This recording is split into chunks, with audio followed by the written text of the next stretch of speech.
नहीं भी हो सकती है। To subscribe the securities of a body corporate when existing shareholder of the corporate or the public do not subscribe to the securities offered to them। इसका मतलब यही होता है कि सपोज करो एक कंपनी है, अगर वो मार्केट में अपने शेयर इशू करती है और जितना रिक्वायर्ड मिनिमम सब्सक्रिप्शन क्राइटेरिया है वो सब्सक्राइब नहीं होता, तो उस केस में क्या होगा, जो अंडरराइटिंग कंपनीज होती है, जो अंडरराइटिंग फर्म होती है, आपके पास आएंगे और आपके शेयर्स को सब्सक्राइब करके चल जाएंगे। तो यही बात बोली गई है, it is an agreement with और विदाउट कंडीशन।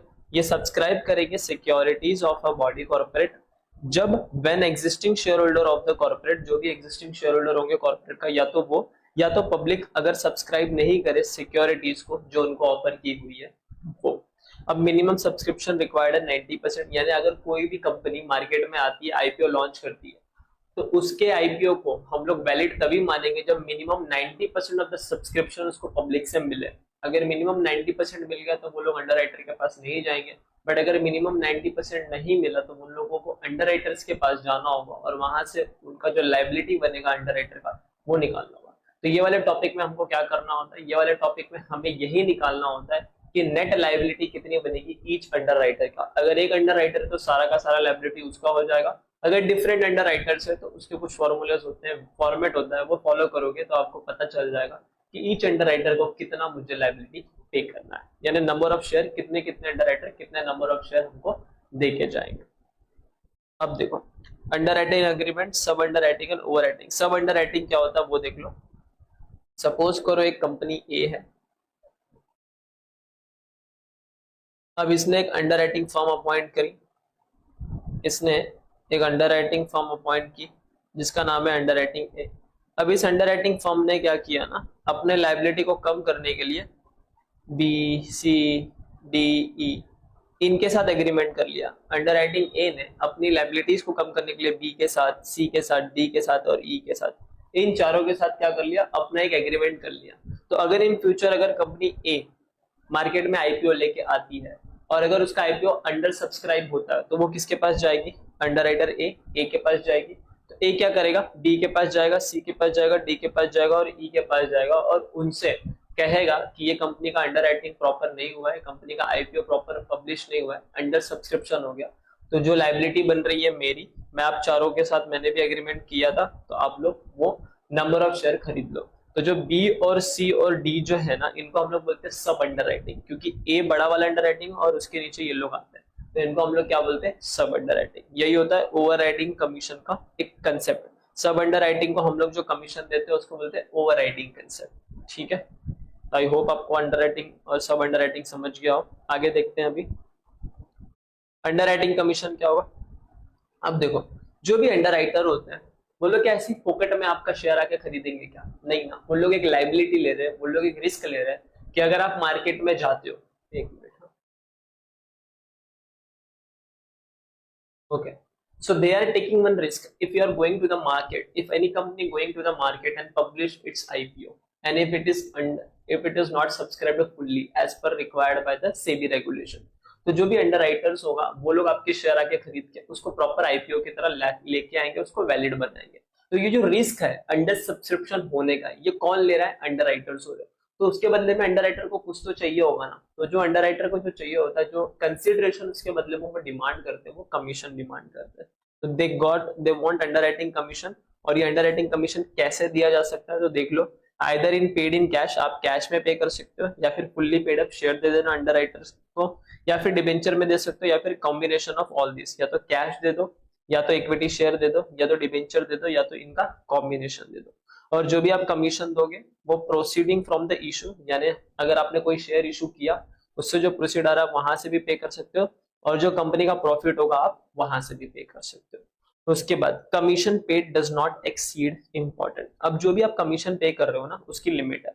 अगर आपने शेयर मार्केट में इशू किया है उस केस में ना आपको ये रेट फॉलो करना पड़ेगा, और ये रेट का बीच एवरेज लोअर निकालना पड़ेगा, 5% ऑफ द प्राइस। अब ये जो प्राइस है इसका मतलब होता है it is an issue price, तो जो भी इशू प्राइस होगा उसका 5% आपको टोटालिटी में लेना है। ठीक है, आपको लेना है टोटालिटी में, तो जो भी टोटल प्राइस आएगा उसका 5% निकाल लो, और या फिर जो भी रेट ऑथराइज बाय आर्टिकल लगी हो उन दोनों का लोअर करना, वो लोअर रेट से ही आप कमीशन पे कर पाओगे।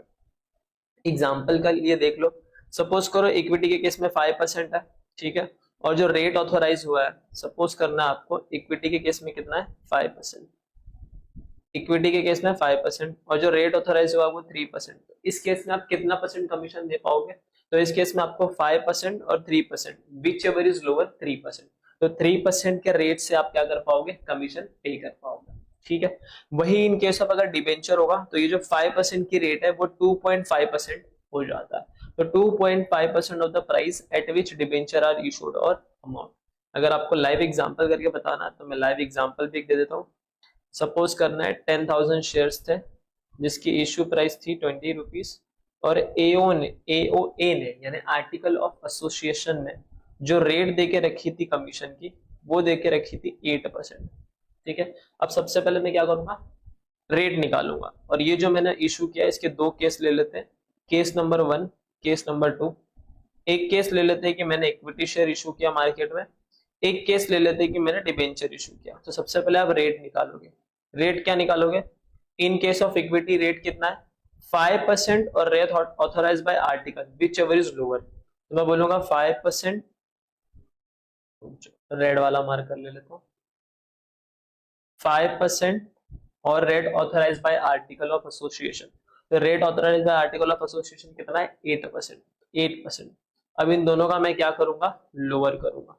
तो इन दोनों का मैंने किया लोअर, इन दोनों का लोअर क्या आएगा? 5%। तो जो मैं रेट ऑफ कमीशन दूंगा वो 5% दूंगा।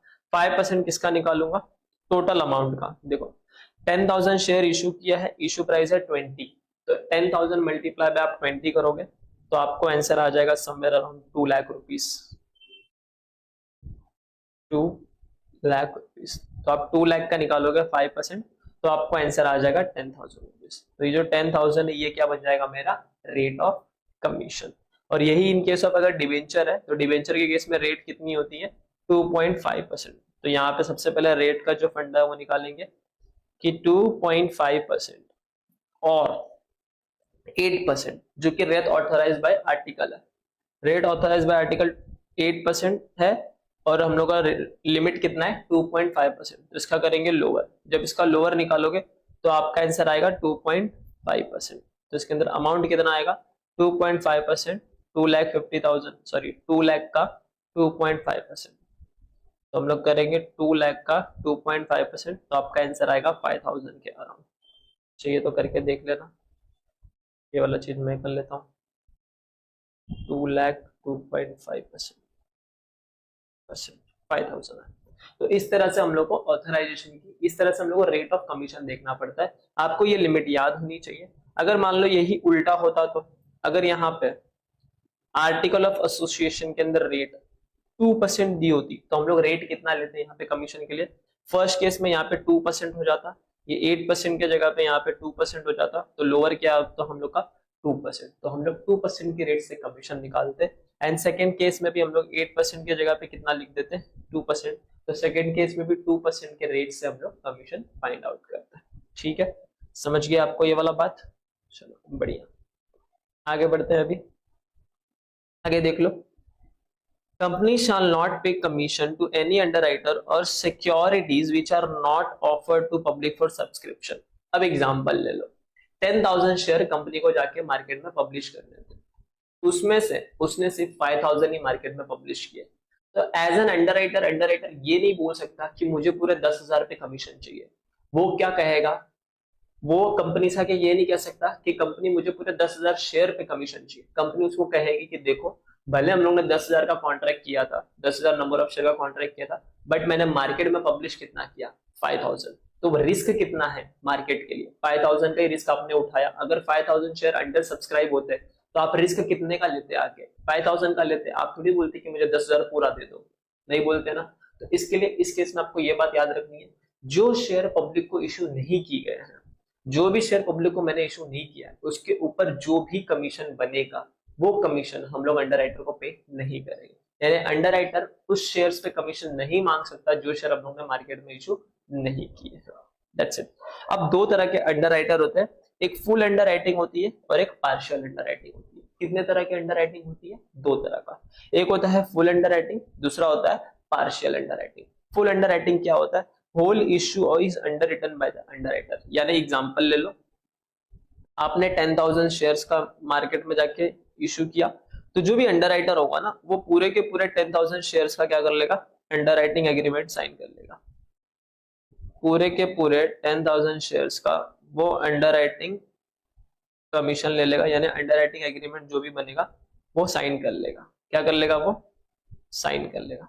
बट पार्शियल अंडर राइटिंग में क्या होगा, 10,000 का नहीं करेगा, पार्शियल यानी या तो 5,000 या तो 6,000 या तो 7,000, इतने नंबर ऑफ शेयर्स का ही वो क्या करेगा, अंडर राइटिंग करेगा। ठीक है, समझ गया आपको। अब हम लोग बढ़ते हैं अकाउंटिंग एंट्रीज की तरफ। अकाउंटिंग एंट्रीज देखो क्या है, जब हम लोग कमीशन या ब्रोकरेज ड्यू करेंगे, ड्यू यानी क्रिएट करेंगे, एक्सपेंस क्रिएट करेंगे, तो कमीशन या ब्रोकरेज अकाउंट आपकी डेबिट हो जाएगी क्योंकि अपना खर्चा है, और अंडर राइटर को पैसा देना उसके लिए क्रेडिट लायबिलिटी करेंगे, और ब्रोकर को पैसा देना उसके लिए क्रेडिट लायबिलिटी क्रिएट करेंगे। जब हम इनका पेमेंट करेंगे तो पेमेंट करते टाइम अंडर राइटर अकाउंट को डेबिट कर देंगे, ब्रोकर अकाउंट को भी डेबिट करेंगे। अगर हम उन्हें चेक से पैसा देंगे तो बैंक अकाउंट से पैसा जाएगा, अगर हम उन्हें शेयर देंगे तो हम लोग का शेयर कैपिटल अकाउंट क्रेडिट होगा, और अगर हम उन्हें डिबेंचर देंगे तो डिबेंचर अकाउंट क्रेडिट हो जाएगा। ठीक है, अब हम लोग बात करते हैं determination of liability in respect of under writing contract. तो देख लो, अंडर राइटिंग में दो तरह के कॉन्ट्रैक्ट होते हैं, एक फुल्ली अंडर रिटन, एक partial under written. Fully under written के भी अंदर दो तरह के कॉन्ट्रैक्ट होते हैं, एक विदाउट फर्म अंडर राइटिंग, एक विद फर्म अंडर राइटिंग, और सेम पार्शियल वाले के अंदर भी without firm under writing and with firm under writing. क्या होता है फर्म अंडर राइटिंग, क्या होता है वो बताओ सबसे पहले। चलो मैं सबसे पहले आपको फर्म अंडर राइटिंग क्या होता है उसका डेफिनेशन बता देता हूँ। Firm underwriting is what the underwriter take up the agreed number of shares or the debenture firm underwriter in addition to unsubscribed shares or debenture। यानी सपोज कर लो कि एक कंपनी है, मार्केट में जाके 10,000 शेयर इशू करने वाली है। इशू करने से पहले जो अंडरराइटिंग फर्म होती है ना वो कह देती है कि इसमें से ना हम 2,000 शेयर खुद खरीद लेंगे, आप टेंशन मत लेना। जो 10,000 शेयर्स में से जो 2,000 शेयर है हम खुद खरीद लेंगे, बाकी जो 8,000 शेयर आप मार्केट में इशू करोगे, बाकी का जो 8,000 शेयर आप मार्केट में इशू करोगे उसमें से अगर कोई अनसब्सक्राइब हो गया तो वो तो जिम्मेदारी हमने ले रखी है, साथ ही साथ हम 2,000 शेयर एक्स्ट्रा खरीदेंगे। तो जो फर्म अंडर राइटिंग है, जो अंडर राइटर वाले जो होते हैं फर्म, उन्होंने जो एक्स्ट्रा लायबिलिटी ले ली कि हम लोग इतना शेयर तो आपसे खरीदेंगे, ये तो फिक्स है, उसी को हम लोग बोलते हैं फर्म अंडर राइटिंग। यानी अंडर राइटिंग फर्म जो है उसने पहले से हमें एग्रीमेंट कर दिया कि कुछ भी हो जाए, भले आपके मार्केट में शेयर अंडर सब्सक्राइब हो, ओवर सब्सक्राइब हो, व्हाटएवर, इतना शेयर तो हम आपसे खरीद लेंगे, टेंशन नहीं लेना। तो ऑलरेडी वो पहले से अपनी कुछ लायबिलिटी बता देते हैं, अपार्ट फ्रॉम जो अनसब्सक्राइब शेयर बचेंगे वो। अब देख लो, an underwriter is not allowed to set all his firm underwriting against his liability otherwise determined। अब ये कहना क्या चाह रहा है, सपोज करना आपने फॉर्मेट बनाया और आपने लायबिलिटी निकाली, आपने फॉर्मेट बनाया और आपने लायबिलिटी निकाली, और वो लायबिलिटी आ गई एक अंडर राइटिंग की, मान लो 1,000, ठीक है। और ये अंडर राइटर जो था, ये अंडर राइटर का नाम ले लेते ए। अब ये जो ए वाला अंडर राइटर था इसने क्या कहा था कि मैं ना 500 शेयर्स का फर्म अंडर राइटिंग आपको कॉन्ट्रैक्ट देता हूँ कि 500 शेयर्स तो मैं खुद खरीद लूंगा, टेंशन मत लो। तो अब आप ऐसा नहीं कर सकते, आप बोलोगे, जब अंडर राइटर जो ए है वो ये नहीं कह सकता कि मेरी लायबिलिटी 1,000 आ रही है, ठीक है, 500 तो मैं ऑलरेडी खरीदने वाला था, तो एक काम करो तो मैं नेट वाला लायबिलिटी ले लेता हूँ, यानी जिसका नेट आएगा 1,000 माइनस 500 करो तो मैं 500 और खरीद सकता हूँ। नहीं, ये आंसर रॉन्ग होगा, उसको ये 1,000 भी खरीदना होगा, और जो उसने ऑलरेडी 500 का एग्रीमेंट आपके साथ किया है वो भी खरीदना होगा। तो वो सेट ऑफ नहीं कर सकता उसके नेट लायबिलिटी से अपने फर्म अंडर राइटिंग के शेयर्स को। ठीक है, आगे बढ़ते हैं। Treatment of firm under writing, ये बाद में आता है, पहले नॉर्मल पे चल जाते हैं। आपको फर्म अंडर राइटिंग समझ में आ गया क्या होता है, ठीक है। अब क्वेश्चन देखेंगे, जब आप क्वेश्चन एग्जाम में पढ़ोगे आपको दो तरह के एप्लीकेशन मिलेंगे, एक मार्क्ड एप्लीकेशन मिलेगा, एक अनमार्क्ड एप्लीकेशन मिलेगा। ये मार्क्ड एप्लीकेशन और अनमार्क्ड एप्लीकेशन क्या होता है वो देख लो। जब कंपनी मार्केट में शेयर इशू करती है, क्या करती है, शेयर इशू करती है, तो वो दो तरीके से करती है। एक थ्रू अंडर राइटर ही कर लेती है कि जो भी अंडर राइटिंग कंपनी उसको बोलेगी आप ही शेयर मार्केट में इशू कर दो ना।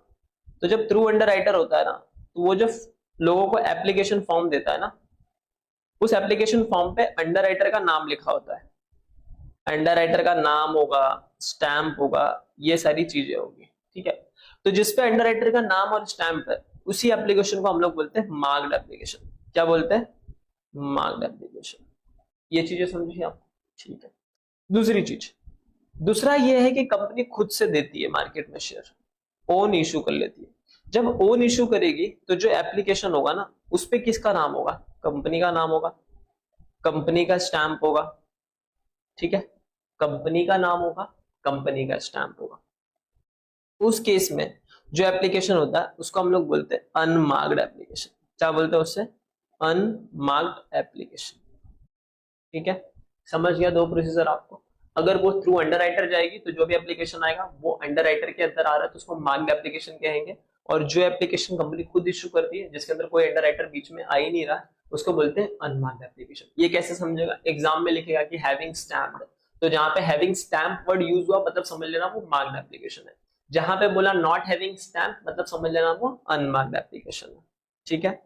तो देख लो, जहां पे मार्क्ड एप्लीकेशन होगा having stamp of underwriting company, and unmarked application not having stamp of underwriting company. यहाँ पे अंडरराइटिंग कंपनी लिख देना,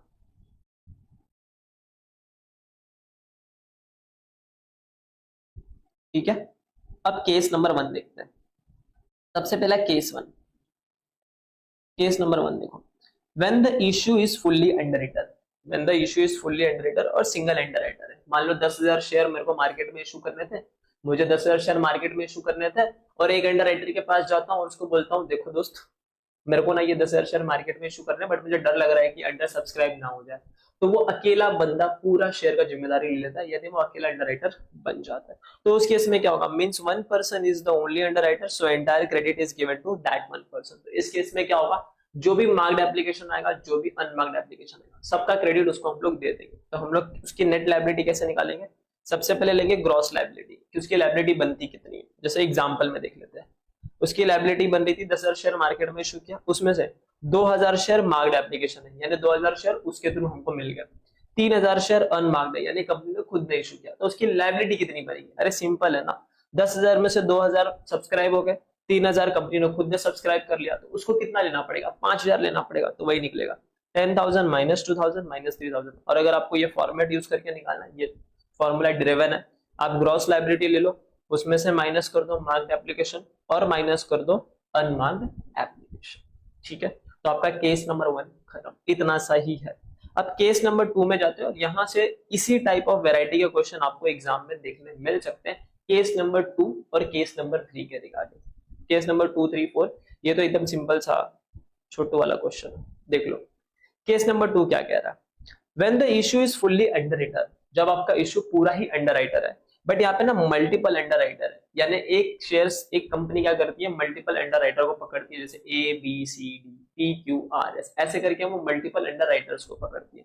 उस केस में क्या होगा, then unmarked application is divided between the underwriter by 2 ways. तो आप दो तरीके से जो अनमार्क्ड एप्लीकेशन है उनको डिवाइड कर सकते, क्योंकि मार्क्ड एप्लीकेशन में तो स्टैंप लगा है, वो तो उस पर्टिकुलर पर्सन के पास जाके खत्म हो जाएगा जो किसी अंडरराइटर से आए वो, लेकिन जो अनमार्क्ड एप्लीकेशन उस पर तो स्टैंप लगा ही नहीं है, तो उसका भी तो क्रेडिट देना पड़ेगा ना, क्योंकि ऑलरेडी कंपनी के पास तो सब्सक्रिप्शन आ चुका है ना। तो ऐसा थोड़ी बोलेंगे कि लायबिलिटी और दो करके, तो अनमार्क्ड एप्लीकेशन को अपन बांट देते हैं उनकी ग्रॉस लायबिलिटी के रेशियो में। किसमें बांटते हैं, ग्रॉस लायबिलिटी के रेशियो। अब यहाँ पे दो मेथड है, एक मेथड 1 है, एक मेथड 2 है। मेथड 1 कब फॉलो करना है, नॉर्मली आपको मेथड 1 करके ही फॉलो करके सॉल्व करना है एग्जाम में, लेकिन मेथड 2 जब ये पूरा अंडरराइटर हो जाएगा तब मैं आपको मेथड 2 एक बार ग्लांस करा दूंगा, मेथड 2 का स्टेप क्या होता है, सिर्फ स्टेप ग्लांस करा दूंगा, बट एग्जाम में नॉर्मली आपको मेथड 2 करना है, मेथड 1 करना है।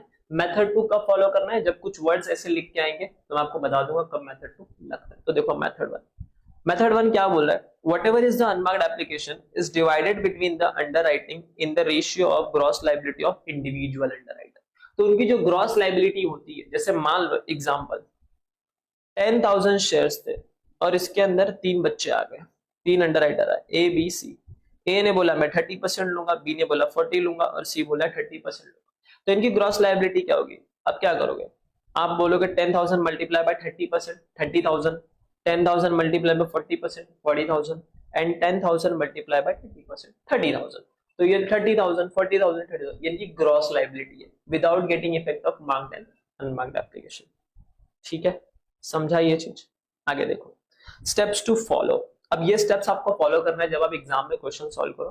तो स्टेप नंबर 1 में क्या करना है, स्टेप नंबर 1 में आपने लिखना है ग्रॉस लाइबिलिटी। क्योंकि ग्रॉस लायबिलिटी क्या है, if all shares were unsubscribe, अगर मान लो सारे के सारे शेयर अगर अनसब्सक्राइब है तो उनकी ग्रॉस लायबिलिटी क्या होगी।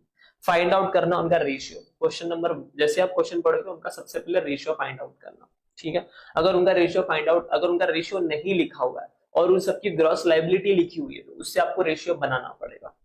फिर स्टेप नंबर 2 में मार्क्ड एप्लीकेशन लिखना, स्टेप नंबर 3 में 1 - 2 करना, यानी दिस माइनस दिस करके एक आंसर आएगा उस पे आ जाना, माइनस में आंसर आएगा तो भी चलेगा, आ जाना।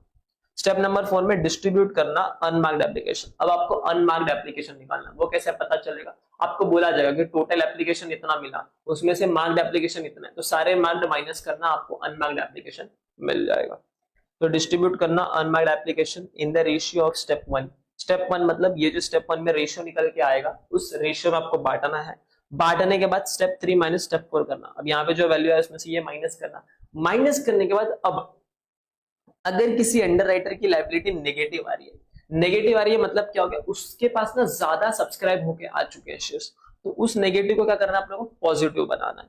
तो आपको कुछ बिलो स्टेप्स फाइनल करने पड़ेंगे। जब नेगेटिव आएगा तो उस केस में आपको डिस्ट्रीब्यूट करना है negative amount to positive amount. तो जो भी नेगेटिव अमाउंट होगा उसको पॉजिटिव अमाउंट में बांटना है इन the ratio of their step 1 ratio. तो जो ग्रॉस लायबिलिटी उनकी रेशियो निकल के आ रही थी उस रेशियो में आपको बांटना है। Distribute negative amount to positive amount under writer in the ratio of their step 1 ratio. तो जो स्टेप 1 का रेशियो आएगा उस रेशियो में आपको बांटना है, ठीक है।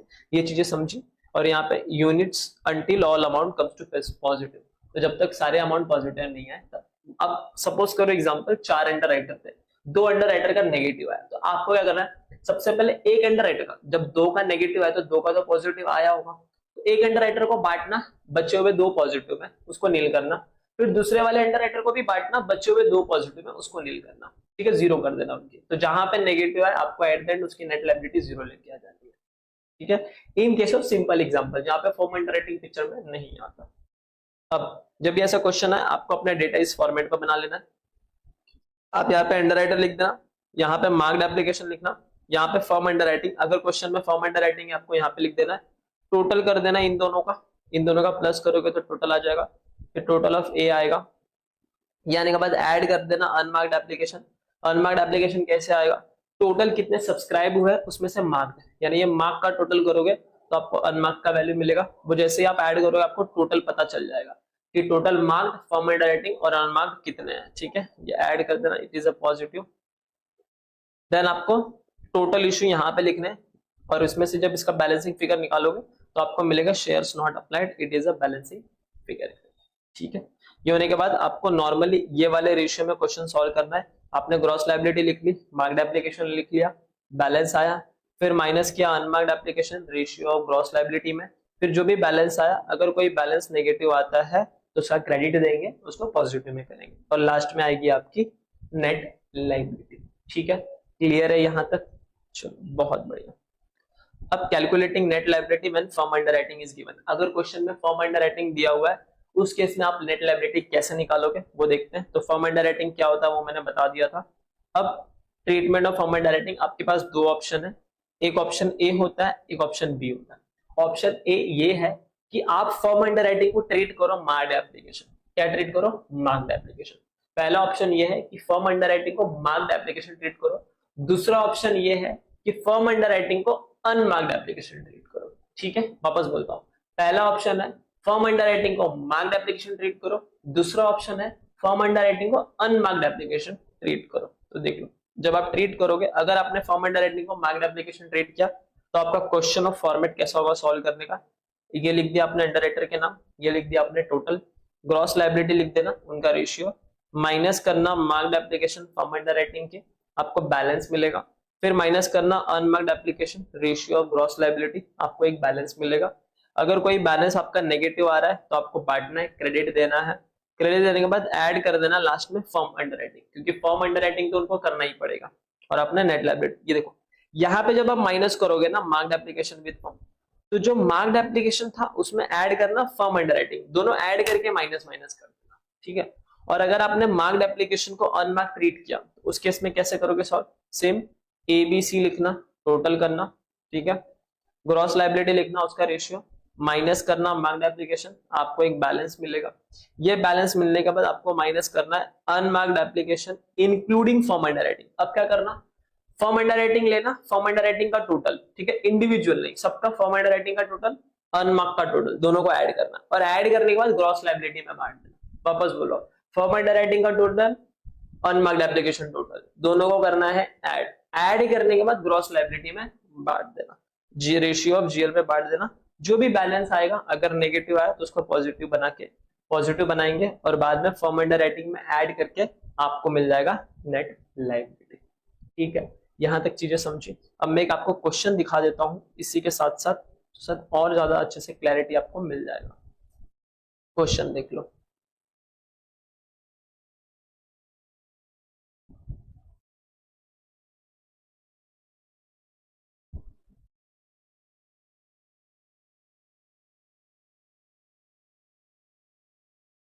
चलो ये देखो, ये क्वेश्चन दिख रहा है सबको। Sam Limited invited application from public for 1 lakh equity share of 10 each at a premium of ₹10 per share। यानी आप देखोगे 10 रुपए उसकी फेस वैल्यू है, 10 रुपए उसने प्रीमियम पे मंगाया, यानी 10 रुपए फेस वैल्यू, 10 रुपए क्या है उसकी, 10 rupees is nothing but ₹10 is the face value plus ₹10 is nothing but the premium. तो टोटल जो इश्यू प्राइस हो गई वो कितनी हो गई उसकी, 20 रुपीज। अब मुझे बताओ कमीशन किस में मिलेगा, अगर ये क्वेश्चन पे मान लो कमीशन है तो कमीशन किस में मिलेगा, 10 रुपए में मिलेगा कि 20 रुपए पे मिलेगा। ऑफ कोर्स उसको कमीशन कितने पे मिलेगा, 20 रुपीज में मिलेगा, 10 रुपीज फेस वैल्यू पे नहीं मिलेगा, जो भी इश्यू प्राइस है उस पर मिलेगा। आगे देख लो, the entire issue was under written by the underwriter A B C and D. अब ये जो एंटायर इशू है वो सब अंडर राइटर ने ले लिया और जो अंडर राइटर के नाम है, एक का नाम ए बी और दूसरे का नाम सी डी। ठीक है, आगे क्वेश्चन में पढ़ते हैं। टू द एक्सटेंट 30%, 30%, 20%, 20%, यानी ए ने बोला मैं 30% का जिम्मा लूंगा, बी भी बोलता है मैं 30% का जिम्मेदारी लूंगा, सी कहता है मैं 20% देख लूंगा और डी कहता है मैं 20% देख लूंगा। उसके बाद with the provision of form under writing. अब देखो, अब इन लोगों ने फॉर्म अंडर राइटिंग भी लेके रखा है। फॉर्म अंडर राइटिंग कितना लेके रखा है, 3000, 2000, 1000 और 1000। यानी ए ने बोला है कि मैं 3000 शेयर खरीद लूंगा, बी बोलता है मैं 2000 ले लूंगा, सी बोलता है मैं 1000 करूंगा और डी बोलता है मैं 1000 शेयर खरीद लूंगा। The underwriter were entitled to the maximum commission permitted by the law. अब ये बोल रहा है जो भी अंडरराइटर है ना, जो भी मैक्सिमम कमीशन बनता है जो कि लॉ में परमिटेड है वो उनको दे दो।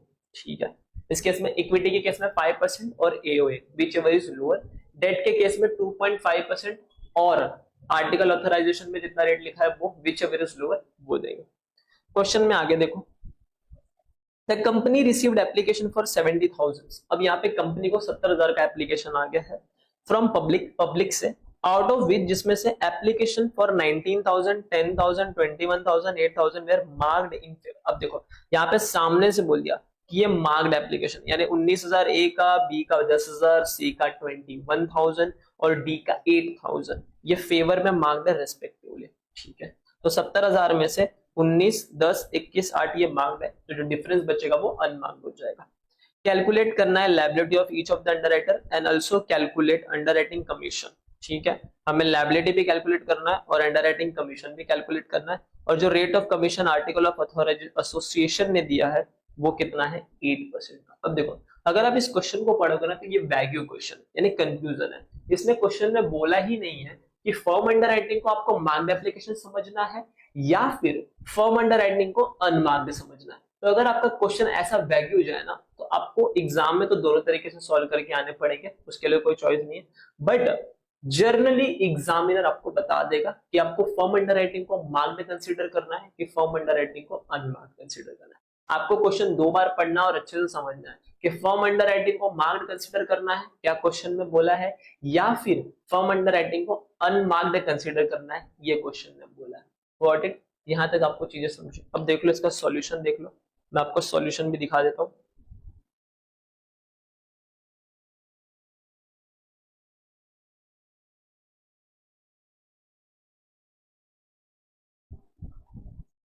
देखो एक मिनट, ये वाला नहीं है, ये वाला है। देखो ये क्वेश्चन नंबर 2, जो भी डेटा है उस डेटा को हम लोग ने क्या कर दिया, टेबल में इनबिल्ड कर दिया, जो भी डेटा था हम लोगों ने टेबल में डाल दिया। अंडर राइटर लिख दिया ABCD, मार्क्ड एप्लीकेशन 19 10 21 8 क्वेश्चन के हिसाब से।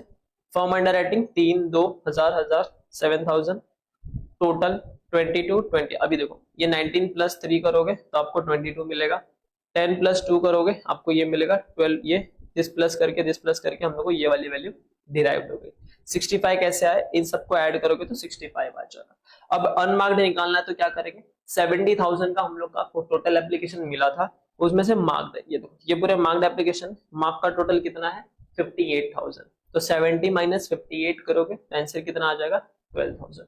इन दोनों को ऐड करेंगे तो हमको पता चल जाएगा कि 77,000 का एप्लीकेशन तो आ चुका है। ठीक है, तो हम लोग की लायबिलिटी कितनी बनेगी, टोटल कितना इशू किया था 1 लाख, तो इसका बैलेंसिंग फिगर निकालोगे 1 लाख माइनस 77,000 तो आपको मिलेगा 23,000, और यही होगी लायबिलिटी सारे लोगों। लेकिन ये मार्क्ड एप्लीकेशन वाला क्वेश्चन है, तो फर्म अंडर राइटिंग वाला क्वेश्चन है, तो फर्म अंडर राइटिंग में ये जो 7,000 है वो एंड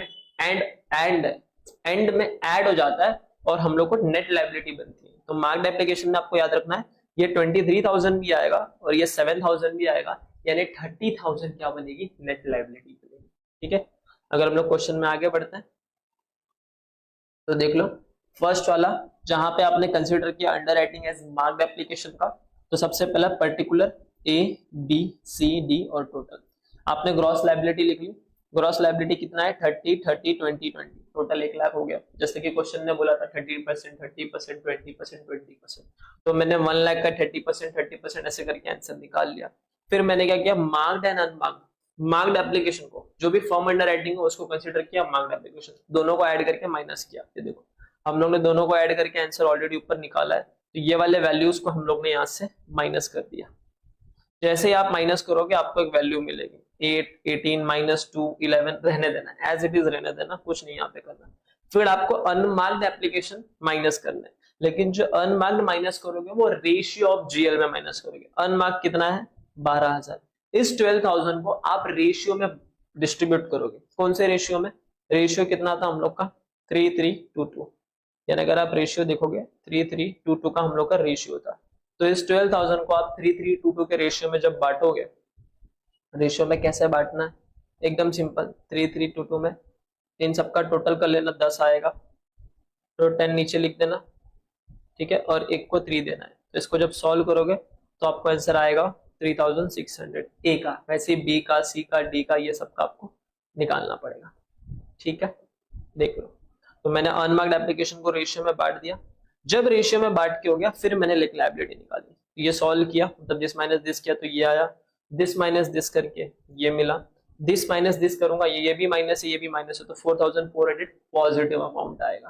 फिर दिस माइनस दिस करूंगा तो 8,600 आया, और टोटल देखो 23,000 की लायबिलिटी दिख रही है।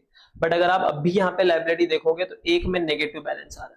अब इस नेगेटिव को क्या करना है, मुझे पॉजिटिव करना है, यानी इस 4,400 जो नेगेटिव अमाउंट आया है, यानी एक्स्ट्रा जो सी को एक्स्ट्रा शेयर्स मिल चुके हैं, यानी उसकी लायबिलिटी कम है, ज्यादा मिल चुका है, इसको ए में, बी में और डी में बांटेंगे। बट कौन से रेशियो में बांटेंगे, तो आपको क्या करना है देखना है, ए का 3 है, बी का 3 है और डी का कितना है 2 है, यानी आपको एक नया रेशियो फॉर्म करना पड़ेगा यहाँ पे, अपार्ट फ्रॉम 332 यानी 8। तो आप क्या करोगे, ये जो 4,400 आ रहा है, इस 4,400 को आप 332 के रेशियो में बांटोगे।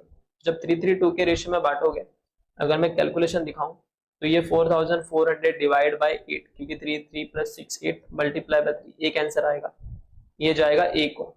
ठीक है, उसके बाद 4,400 डिवाइड बाय 8 मल्टीप्लाई बाय 3, ये जाएगा बी को, और 4,400 डिवाइड बाय 8 मल्टीप्लाई बाय 2, ये किसको चल जाएगा, ये चल जाएगा डी को। अगर आप इसको सॉल्व करना चाहो तो आपका आंसर वही आएगा, 4,400 डिवाइड बाय 8 मल्टीप्लाई बाय 3, तो ये 1650, यहाँ पे आएगा 1650, यहाँ पे भी 1650, और यहाँ पे आपका आएगा 1100।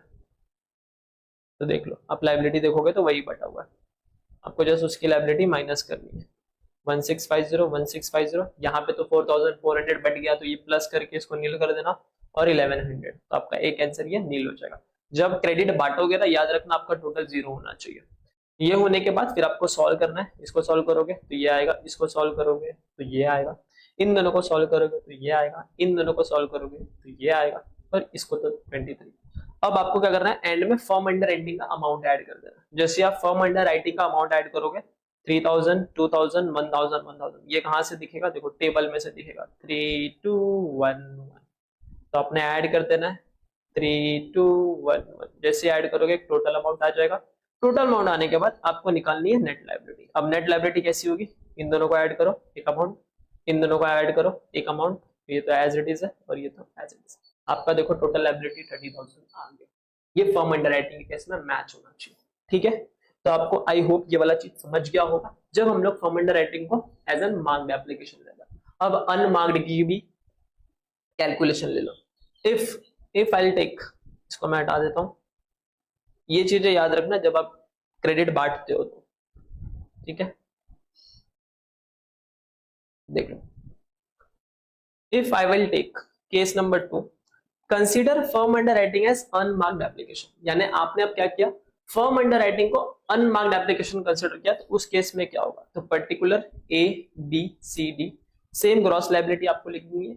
Marked application as it is, table में जाना है, टेबल में देखना है मार्क्ड एप्लीकेशन क्या था, वो डायरेक्ट यहाँ पे आपको लिख देना है। मार्क्ड एप्लीकेशन माइनस करना है, माइनस किया, उसके बाद एक अमाउंट आएगा, अमाउंट को एज इट इज रहने देना। अब अनमार्क्ड में क्या करोगे, देख लो, जब आप अनमार्क्ड एप्लीकेशन निकालोगे तो मैंने क्या बोला, फर्म अंडर राइटिंग के टोटल को लेना, अनमार्क्ड के टोटल को लेना, दोनों को ऐड करना, और ऐड करने के बाद जीएल में डिस्ट्रीब्यूट करना। यानी क्या होगा, देखो फर्म अंडर राइटिंग का टोटल कितना है 7000, तो मैंने सबसे पहले लेना है 7000, फिर उसमें ऐड करेंगे अनमार्क्ड एप्लीकेशन कितना है 12000, तो आपको यहाँ पे आएगा 12000, इन दोनों को ऐड करोगे आंसर आएगा 19000। अब इस 19000 को आपको 3322 के रेशियो में डिस्ट्रीब्यूट करना है। ये बात याद रखना, यही चीज करनी है आपको, ठीक है। तो जैसे आप डिस्ट्रीब्यूट करोगे 2233 के रेशियो में, तो ये 5700, ये 5700, 3008, 3008, कैसे क्या डिस्ट्रीब्यूट, एकदम सिंपल है। 90000 आ रहा है, डिवाइड बाय 10 मल्टीप्लाई बाय 3, इसको सॉल्व करोगे 5700, ए का बी का सेम है 30% और सी डी का निकालना है, तो 19000 डिवाइड बाय 10 मल्टीप्लाई बाय 2, इसको सॉल्व करोगे 3800 आएगा, ठीक है। तो ऐसे करके लायबिलिटी डिस्ट्रीब्यूट होगा, ठीक है। ये चीजें समझिए आपको। अब देख लो, जैसे आपने लिख दिया, डिस्ट्रीब्यूट कर लिया, ये माइनस ये माइनस ये माइनस ये माइनस, एक आंसर आ गया। फिर क्या करोगे आप, दिस माइनस दिस किया, ये आया, फिर इसको माइनस करके आप वैल्यू पे लगाओ। अब देखो यहाँ पे भी देखोगे आप, सी में लायबिलिटी माइनस में दिख रही है, तो ये क्या करेंगे 4800 को डिस्ट्रीब्यूट करेंगे, किसमें, ए बी और डी में। ए बी और डी में कौन से रेशियो में डिस्ट्रीब्यूट करेंगे, तो आपको रेशियो में जाना है 3322, सी का बांटना है तो सी को हटा देना, बच गया कितना 332, तो 332 के रेशियो में डिस्ट्रीब्यूट कर देना पूरे के पूरे अमाउंट को, ठीक है। समझ गया आपको ये वाला चीज, यस। तो इसका आंसर आ जाएगा 2750, इसका 12 ये आ जाएगा, और फिर आपने, सॉरी यहाँ पे था, ये आंसर आ जाएगा। फिर आपने फर्म अंडर राइटिंग ऐड कर देना उसके अंदर, आपका ऐड हो जाएगा, और फिर लास्ट का आपका फाइनल आंसर आ जाएगा 30,000। गॉट इट, समझ गया ये चीज। अब कमीशन देख लो, कमीशन कैसे पेड होता है। कमीशन पेड करने के लिए मैंने बोला था रेट, यहाँ पे मैंने इक्विटी शेयर इशू किया। अगर आप क्वेश्चन में देखोगे तो इक्विटी शेयर है, तो इक्विटी शेयर में जो मैक्सिमम रेट होती है वो 5% की होती है, तो यहाँ पे आ जाएगा इक्विटी शेयर 5%, और एओए की रेट कितनी है 8.5%, विच एवर इज लोअर लेंगे, विच एवर इज लोअर लेंगे तो कितना आ जाएगा 5% आ जाएगा। तो 5% के रेट से हम लोग निकालेंगे, अमाउंट निकालेंगे, सबसे पहले उनकी लायबिलिटी, फिर इशू प्राइस लिखेंगे, टोटल करेंगे, यानी दिस मल्टीप्लाई बाय दिस किया तो ये आ गया। फिर हम लोग रेट लिखेंगे, रेट लिखने के बाद इसको इससे मल्टीप्लाई करें तो आपको कमीशन का अमाउंट मिल जाएगा। तो इस हिसाब से आपका अंडर राइटिंग का मैंने रिवाइज भी करा दिया एक क्वेश्चन, एग्जाम में आप यही वाला क्वेश्चन रिवाइज करके चल जाना, आपका अंडर राइटिंग वाला ये वाला पार्ट तो कवर हो जाएगा। अब हम लोग आगे बढ़ते हैं केस नंबर 3 की तरफ।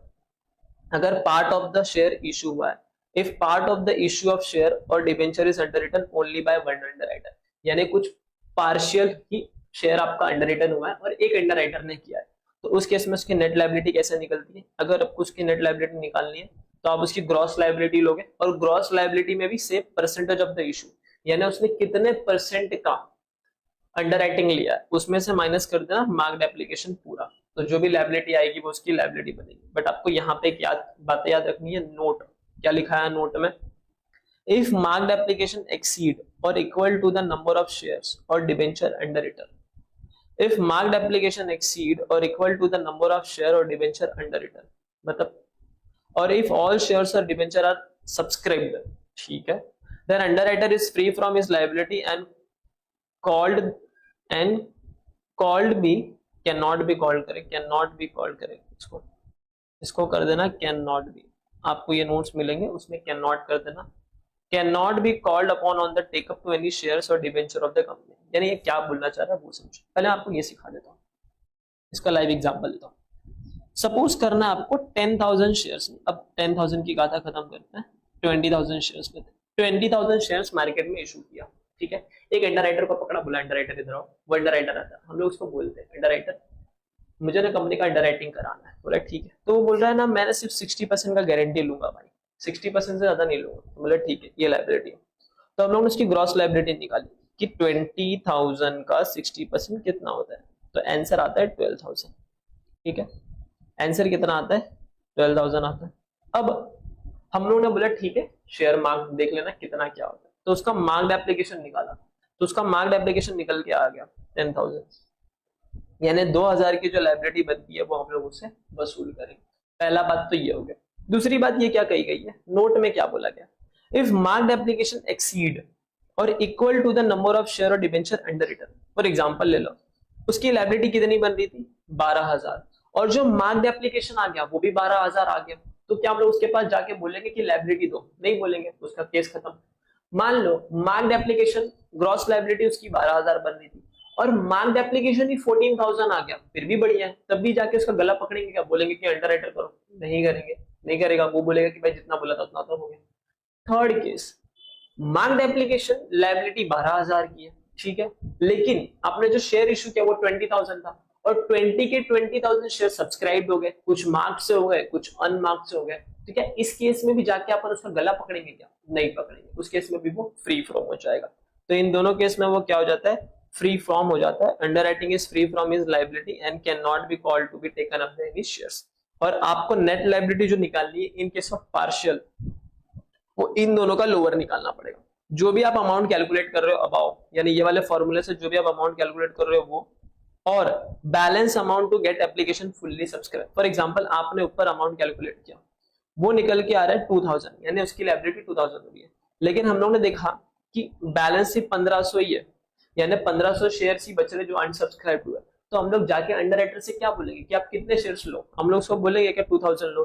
2,000 लेंगे तो वो सब्सक्राइब हो जाएगा। इस केस में हम लोग उसको क्या बोलेंगे, आप सिर्फ 1,500 शेयर्स ही सब्सक्राइब करो। तो इस केस में सब्सक्राइब कितना होगा, 1,500 shares.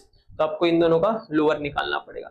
Net liability in respect of this amount calculated amount is 2,000 और balance amount to get application is 1,500।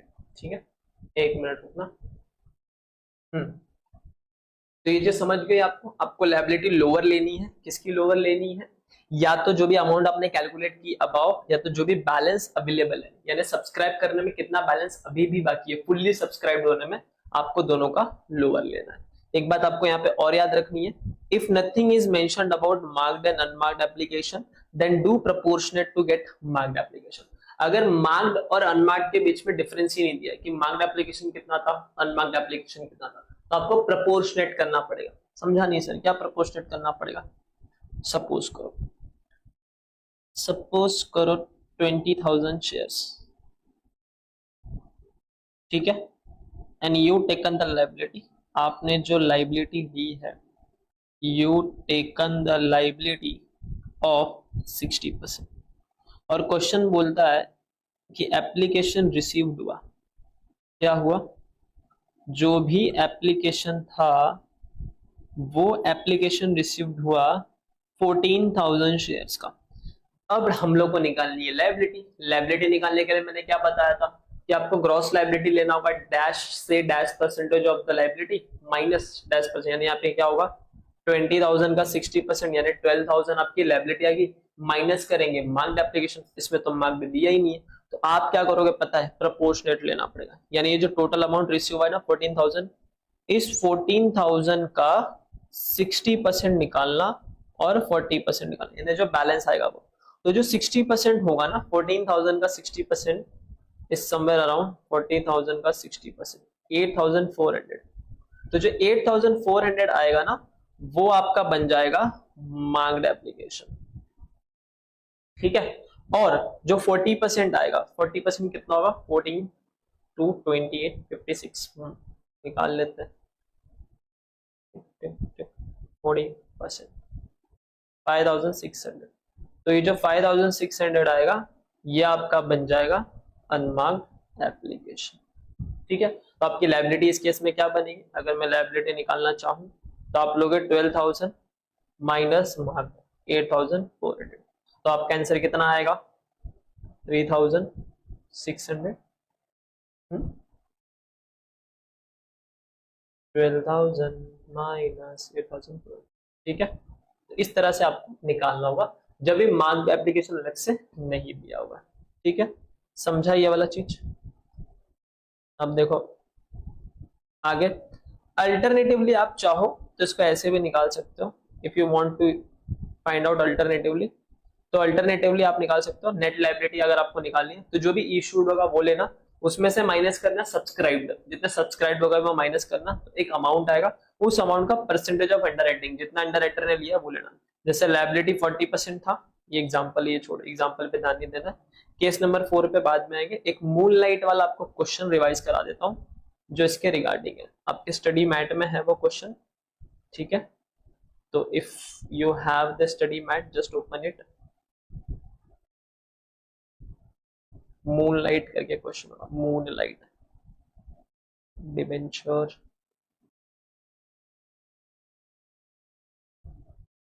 Accounting for debenture, नहीं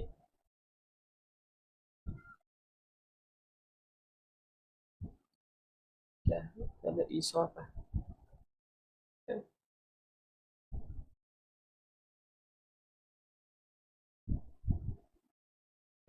ये वाला क्वेश्चन देख लो। अब ये क्वेश्चन ध्यान से देखना, ठीक है। ये क्वेश्चन रिवाइज करोगे आपका केस नंबर 3 रिवाइज हो जाएगा। देखो, मूनलाइट लिमिटेड क्या बोला है, मूनलाइट लिमिटेड ने इशू किया 50,000 equity share of which only 60% was underwritten by the Green, ठीक है। Application for 45,000 share were received in all, out of which application for 60,000, 26,000 were marked. तो ये बता रहा है कि उसको एप्लीकेशन मिला है, सबसे पहले तो शेयर जो इशू किया 50,000, उसका 60% अंडर राइटर किया है किसने, ग्रीन ने किया है। अब जो एप्लीकेशन मिला है 45,000 शेयर्स का, उसमें से 26,000 क्या है, मार्क्ड एप्लीकेशन, बस इतना ही लाइन लिखा है और बाकी डिस्कशन की गई है। डिटरमाइन करो लायबिलिटी ऑफ ग्रीन की। तो अगर आप नॉर्मली लायबिलिटी ग्रीन की निकालना चाहते हो तो आप क्या करोगे, आप बोलोगे 50,000 का 60% लो, उसमें से माइनस करो ये 26,000, ठीक है। तो 50,000 का 60% कितना होता है, 30,000 होता है। तो हम लोग बोलेंगे 30,000 माइनस 26,000, यानी आंसर कितना आएगा, 4,000। तो देखो वही है 4,000, ये 4,000 आ गई लायबिलिटी ऑफ ग्रीन। समझा ये वाला चीज, बस एक तो तरीका ये है। दूसरा मैंने इसको जैसे सब बांट दिया था कि 50,000 60% मार्क्ड है, उसमें से 45,000 की एप्लीकेशन आई है, 26,000 मार्क्ड है, तो 90,000 अनमार्क्ड हो गई, यानी ये 45,000 में से 26,000 माइनस किया है। फिर ग्रॉस लायबिलिटी क्या बनेगी, 50,000 का 60% 30,000 आएगा, उसमें से मार्क्ड माइनस करेंगे 26,000, तो नेट लायबिलिटी कितनी बन गई, 4,000। अब नीचे कुछ नोट्स दिए, इस नोट्स को एकदम ध्यान से पढ़ना। पहला, अगर मार्क्ड एप्लीकेशन 30,000 शेयर्स का है या फिर उससे ज्यादा है, तो उस केस में उसकी लायबिलिटी बनेगी नहीं, जो मैंने नोट में लिखाया था कि उसका लायबिलिटी कितना बन रहा था। जब इस केस में लायबिलिटी कितना बन रहा है, 30,000। मार्क्ड एप्लीकेशन अगर 30,000 आ जाए तो क्या हम उसके पास जाएंगे क्या लायबिलिटी करने, नहीं, क्योंकि आपकी लायबिलिटी 30 की बन रही थी, आपके थ्रू 30,000 शेयर आ गए, आपके पास हमें जाना ही नहीं। Second case, if the application received by the company were all for all 50,000 shares and Green Wood have no liability at all.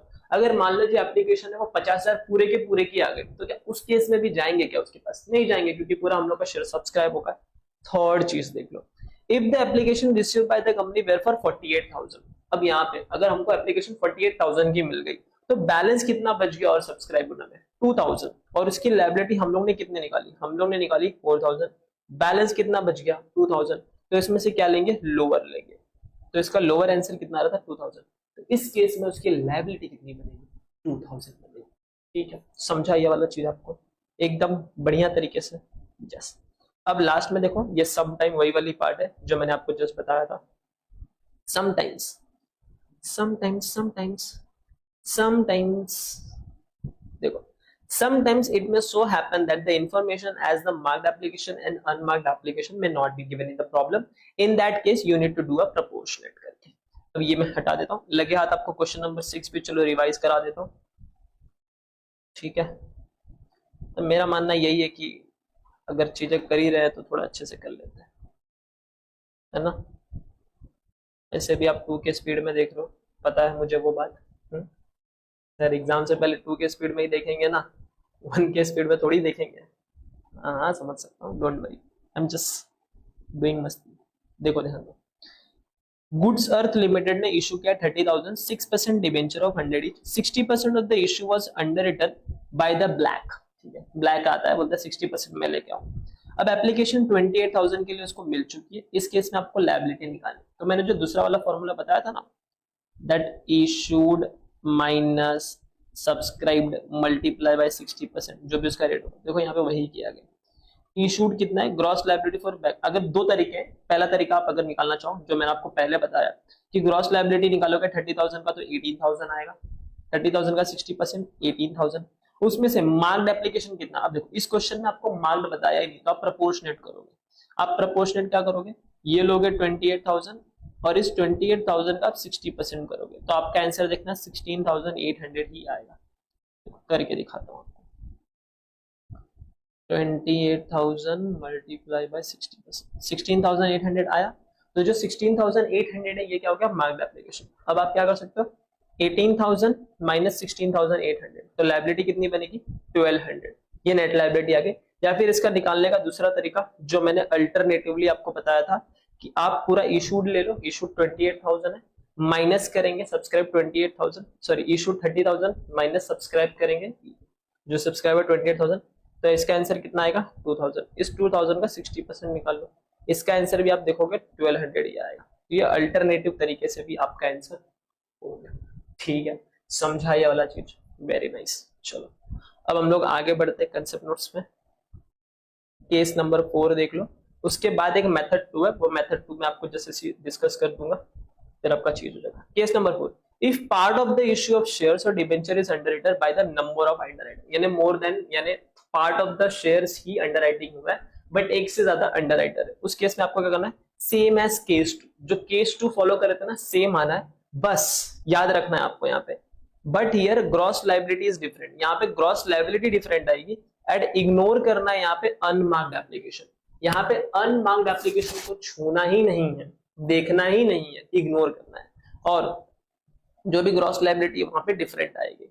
Refer करो इलस्ट्रेशन 7, मैंने इलस्ट्रेशन 7 बोला तो है, अभी मैं जस्ट दिखा देता हूँ, don't worry about it. Underwriting commission निकालना है, तो कैसे निकालोगे, commission is equal to number of shares multiply by issue price multiply by rate of commission. याद रखना इशू प्राइस है, and don't take net liability shares. आपको यहाँ पे ये वाले शेयर्स नहीं लेने जो नेट लायबिलिटी में आ रहे थे, जैसे ये अगर आप सॉल्यूशन देखोगे, इस सॉल्यूशन में नेट लायबिलिटी में आ रहा है ना शेयर्स, तो you don't need to take this one shares, ये वाले शेयर्स आपको नहीं लेने। टोटल आपने ग्रॉस लायबिलिटी कितने की वो वाले शेयर्स लेना है, तो वो लेके आपको आंसर सॉल्व करना है। अब मैं आपको क्वेश्चन 7 दिखा, केस नंबर 4 का इलस्ट्रेशन 7 भी रिवाइज करा देता हूँ, so that you will get an idea. देख लो, जाओ, ये क्या है पता है क्या, चलो बी रेडी गाइस। हाँ हाँ सर हम तो रेडी है, आप बस पढ़ाओ फटाफट। हाँ पढ़ा रहा हूँ, चलो देखो, सैटेलाइट लिमिटेड ने इशूड किया 12% 10,000 preference share of 10 each. The issue was under written and follow. Mango ने लिया 30, सॉरी पहले एप्पल आता है, एप्पल का प्रोडक्ट एप्पल ने लिया 30%, मैंगो ने लिया 30% और ऑरेंज ने लिया 30%। यानी आप रेशियो देखोगे तो 3:3 का रेशियो बन रहा है, बट टोटल जो अंडर रिटर्न हुआ है वो 80% ही हुआ है, 30 + 30 60, 60 + 20 is 80 करके। अब एप्लीकेशन हुआ है 8,000 were received by the company. अब 8,000 शेयर्स के एप्लीकेशन उनको मिल चुके हैं, डिटरमाइन करना है लायबिलिटी रिस्पेक्ट टू अंडरराइटर। अब इसके अंदर आप क्या करोगे, same particular Apple mango orange. अब इसके अंदर आप क्या करोगे, सबसे पहले ग्रॉस लायबिलिटी बांट देना, 10,000 का 30%, 30%, 20%, तो 3000, 3000, 2000। नीचे आपको याद रखना है कितना एप्लीकेशन मिला है आपको, 8000। अब इस 8000 का आपको क्या देना है, क्रेडिट देना है। तो आप ना 8000 का भी क्या करोगे, आप 8000 का भी 30%, फिर 8000 का 30%, फिर 8000 का 20%, ऐसे करना। गलती से भी ये पूरा 8000 तीनों में मत बांटना, ठीक है। तो अगर आप 8000 का 30% करोगे तो 2400 आएगा, यहाँ पे भी 2400 और यहाँ पे भी 1600। फिर दिस माइनस दिस करोगे तो इसकी नेट लायबिलिटी 600 आएगी, दिस माइनस दिस 600 और दिस माइनस दिस 400 आ जाए, ठीक है। और इसका एक अल्टरनेटिव तरीका भी है कि आप टोटल शेयर इशूड लिखो 10,000, उसमें से सब्सक्राइब वाला जो एप्लीकेशन रिसीट हो वो माइनस करो तो अनसब्सक्राइब मिलेगा। अब इस अनसब्सक्राइब को मल्टीप्लाई बाय कितना लोगों ने लिया था, तो 30% ऑफ 2600, 30% ऑफ 2600 एंड 20% ऑफ 2400, इन तीनों को टोटल करोगे 1600 शेयर्स आएगा और 4000 शेयर्स वो अंडर रिटर्न है, वो अनइशूड हो जाएगा, ठीक है। Got it.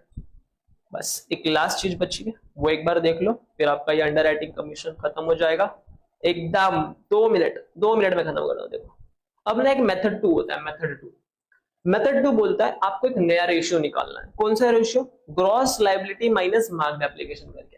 तो जब आप gross liability minus marked application करोगे एक नया रेशियो, यानी ये क्या बोल रहा है, हर एक बैलेंस पे एक नया रेशियो निकालो, अलग ही चलता है। जो ऊपर अभी तक जो हम लोग करे आ रहे हैं ना वो एकदम सिंपल है, एकदम सॉर्टेड है, लेकिन ये बोल रहा है हर एक बैलेंस पे एक नया रेशियो निकालो। यानी देखो इसका सॉल्व करने का तरीका ही अलग है। ये क्या कहता है आपको बताता हूँ, रुक जाओ। तो अंडर राइटिंग, हाँ जी इधर से देख लो, ये माइट भी ज्यादा बेटर लग रहा है, देख लो। If your question is method two case 1 में 2 मेथड थे, मेथड 1 एंड मेथड 2, ये मेथड 2 पढ़ा रहा हूँ। लास्ट वाली चीज आगे एग्जाम में तो ठीक है, आई तो आई। All unmarked application are divided between, यानी जितने भी अनमार्क्ड एप्लीकेशन है आप इसको किस में डिवाइड करोगे, under writer in the ratio of gross liability less marked application. अगर क्वेश्चन ने बोला है जितने भी अनमार्क्ड एप्लीकेशन है आप उनको डिवाइड करो इन the ratio of gross liability minus marked application, तो आपको ये वाला मेथड फॉलो करना पड़ेगा, ठीक है। कुछ नहीं, एकदम सिंपल है। पहले हम लोग क्या करते थे, अनमार्क्ड को किस में बांटते थे, ग्रॉस लायबिलिटी में, रेशियो में। बट एक नया रेशियो निकलेगा gross liability minus marked application, फिर सॉल्व करोगे एक नया रेशियो निकलेगा, उससे क्रेडिट लोगे, फिर सॉल्व करोगे एक नया रेशियो निकलेगा, ऐसे करके यहाँ पे रेशियोज निकलते हैं। तो देखो स्टेप नंबर 1 में आपने एक जीएल का रेशियो मारा, फिर स्टेप नंबर 2 में राइट करना मार्क्ड एप्लीकेशन, मार्क्ड एप्लीकेशन लिखने के बाद स्टेप नंबर 3 में माइनस करोगे, यानी ग्रॉस लायबिलिटी में से मार्क माइनस करना। माइनस करने के बाद अगर सब अमाउंट पॉजिटिव आया टेंशन नहीं, उसका एक नया रेशियो बनाओ। लेकिन अगर वो अमाउंट पॉजिटिव नहीं आया, अगर उसमें से कोई भी अमाउंट नेगेटिव आता है, ठीक है, अगर कोई अमाउंट नेगेटिव आता है तो उस नेगेटिव अमाउंट को आपको बांटना पड़ेगा, क्रेडिट देना पड़ेगा ग्रॉस लायबिलिटी के रेशियो, ठीक है, वही बोला। स्टेप 1-2 करो, राइट रेशियो करो, स्टेप 1-2 आफ्टर एडजस्टमेंट, वो बांटने के बाद if any negative amount comes then distribute in the ratio of gross liability. यहाँ पे आपको एक, फिर स्टेप 3 पे आपको एक रेशियो मिलेगा, ये रेशियो क्या होगा, gross liability minus marked application का। फिर स्टेप नंबर 4 आएगा, स्टेप नंबर 4 में क्या करना, distribute unmarked application in the ratio of step 3। तो जो भी अनमार्क्ड एप्लीकेशन होगा, अब आप स्टेप 3 में एक रेशियो बनेगा, उसमें आप बांट देना। बांटने के बाद माइनस करोगे, स्टेप 5 पे आओगे, स्टेप 3 माइनस स्टेप 4 करना। If any under writer liability is in negative, तो इसको फिर से क्या करना है, बांटना है। तो अगर स्टेप 5 में कुछ नेगेटिव आया तो उसको भी बांटना पड़ेगा, किस में बांटना पड़ेगा, in the ratio of step number 5। Then follow below step, distribute negative amount to positive amount under writer. अब यहाँ पे ना कुछ तो हो गया है, जो गलती से चीजें किधर और लिख गई है, हल्के से हटाता हूं। अब देखो वापस एक बार बताता हूं। स्टेप 1 लिखना, रेशियो लिखना। स्टेप 2 मार्क्ड एप्लीकेशन लिखना। मार्क्ड एप्लीकेशन लिखने के बाद एक रेशियो बनेगा, ठीक है। अगर कोई अमाउंट नेगेटिव आए, पहले बांटना, जीएल के रेशियो में उसको पॉजिटिव बनाना, फिर एक रेशियो बनाना। वो रेशियो बनाने के बाद अनमार्क्ड वाला बांटना इन द रेशियो ऑफ स्टेप 3, ठीक है। फिर आपको स्टेप 5 में एक अमाउंट आएगा, आ गया, एक अमाउंट आ गया, यस। तो स्टेप 5 में एक अमाउंट आएगा, step 3 minus step 4, if any under writer liability is in negative then follow below additional step. तो उस केस में क्या आपको करना है, step number 6, distribute negative amount to positive amount underwriter in respect of the step 5 ratio until all amount comes to positive. तो step 3 minus जब आप स्टेप 4 करोगे ना, तो आपको स्टेप 5 में एक रेशियो मिलेगा, यानी जो अमाउंट आएगा उस रेशियो में ही आपको बांटना है बचे हुए स्टेप 6 का अमाउंट, और आपका अमाउंट हो जाएगा नेगेटिव से पॉजिटिव। यानी हमें आपको 3 रेशियो बनाने, स्टेप 1 पे रेशियो बनाना है, ठीक है। स्टेप 3 पे जो अमाउंट आएगा उसको बांटने के लिए स्टेप 1 का रेशियो यूज करना है, पहला चीज। फिर जब आप अनमार्क्ड बांटोगे तो किस पे बांटोगे, स्टेप 3 के रेशियो में बांटोगे, ठीक है। फिर आपको स्टेप 5 पे आना है, स्टेप 5 पे एक रेशियो बनेगा, कब बनेगा, जब आप माइनस माइनस कर लेके लोगे तो वहां पे, तो जो स्टेप 5 का रेशियो बनेगा ना, उस स्टेप 5 के रेशियो को यूज करके आपको डिस्ट्रीब्यूट करना है नेगेटिव अमाउंट, ठीक है। इतना इसका जम्बल अप मत लो, डोंट वरी, इतना जम्बल अप वाला आंसर नहीं आएगा, और जहां तक भी आएगा आप आंसर सॉल्व कर लोगे, टेंशन नहीं लेना है, ठीक है। स्टेप 1 रेशियो निकालना है, स्टेप 3 पे रेशियो निकालना है, स्टेप 5 पे रेशियो निकालना है, 3 रेशियो निकालना है। स्टेप 1 का रेशियो यूज करेंगे अनमार्क्ड को बांटने के लिए, अगर gross liability minus marked application आपका नेगेटिव आता है वहां पे बांटने के लिए। फिर अनमार्क्ड को बांटने के लिए किसका यूज करेंगे, स्टेप 3 का रेशियो, यानी gross liability minus marked application. 1 minute, ठीक है। इसका इतना लोड नहीं लेना है, एकदम सिंपल याद रखना है, हर स्टेप के बाद जो बैलेंस निकलेगा वहां पे एक रेशियो जनरेट होगा, उस रेशियो का यूज करके अगला वाला जो नेगेटिव बैलेंस आएगा उसको हम लोग को डिस्ट्रीब्यूट करना, एकदम सिंपल, एकदम सिंपल, ठीक है। वापस बोल देता हूँ, स्टेप 1 पे एक रेशियो निकलेगा, स्टेप 2 मार्क्ड एप्लीकेशन लेना, स्टेप 3 पे माइनस करना, एक अमाउंट आएगा, अगर नेगेटिव आया तो डिस्ट्रीब्यूट करना जीएल का रेशियो यूज करके, पॉजिटिव बनाना, फिर एक रेशियो बनाना स्टेप नंबर 3 पे, ओके। फिर आप स्टेप नंबर 4 पे आना, स्टेप नंबर 4 पे आने के बाद, स्टेप नंबर 4 पे आने के बाद आपको क्या करना है, जो भी अनमार्क्ड एप्लीकेशन है उसको जीएल, यानी जीएल माइनस मार्क्ड एप्लीकेशन, जो स्टेप 3 का रेशियो निकला था उसमें डिस्ट्रीब्यूट करना, यानी यहाँ पे जीएल के रेशियो में डिस्ट्रीब्यूट नहीं करना। वो आने के बाद जैसे आप माइनस करोगे, अगर आपके सारे अमाउंट पॉजिटिव आए, वेल डन, और मुझे लगता है एग्जाम में अगर इस टाइप के क्वेश्चन देगा तो सारे अमाउंट पॉजिटिव वाले ही दे, नेगेटिव वाले ना दे, जस्ट एक ही कैच है इधर पे कि इसमें डिस्ट्रीब्यूट करना है। फिर वो माइनस करने के बाद अगर आपका अमाउंट पॉजिटिव आया तो ठीक है, अगर वो नेगेटिव आता है तो स्टेप 3 के रेशियो में उसको बांट देना, ठीक है। बांटने के बाद आंसर खत्म, मतलब सॉरी यहाँ पे स्टेप 3 के रेशियो में नहीं बांटना है, यहाँ पे स्टेप 5 पे एक रेशियो बनेगा, सॉरी मैं वापस बोलो, यहाँ पे स्टेप 5 पे एक रेशियो बनेगा, उस स्टेप 5 के रेशियो में बांटना है, यानी सर वहां पे 3-4 जो वैल्यू पॉजिटिव होंगे ना, उस वैल्यू पॉजिटिव को उठा लेना और उसी रेशियो में नेगेटिव वाले को डिस्ट्रीब्यूट कर देना, ठीक है, आंसर आ जाएगा। स्टेप नंबर 6 में डिस्ट्रीब्यूट करना, और आपका ये अंडर राइटिंग वाला चैप्टर होता है खत्म। ये मेथड 2 लास्ट में देखना, इतना ज्यादा लोड लेने की इसकी जरूरत नहीं, ठीक है। तो जैसा भी आपको ये लगा होगा इसका फीडबैक देना, ये कंसेप्ट नोट्स जो भी मैंने अभी रिफर कराया, जो भी सारी चीजें आपको डिस्क्रिप्शन के लिंक बॉक्स में मिल जाएगा, वहां पे क्लिक करके आप ये कंसेप्ट नोट डाउनलोड कर सकते हो, and whatever is feedback just give it to me. And अभी नेक्स्ट सेशन जो इसका नेक्स्ट लेक्चर होगा वो मैं ईसॉप के ऊपर बनाऊंगा। तो टिल देन सी कृष्णा गुप्ता इस साइनिंग ऑफ, मिलते हैं अपने अगले वीडियो में, तब तक के लिए ख्याल रखिए।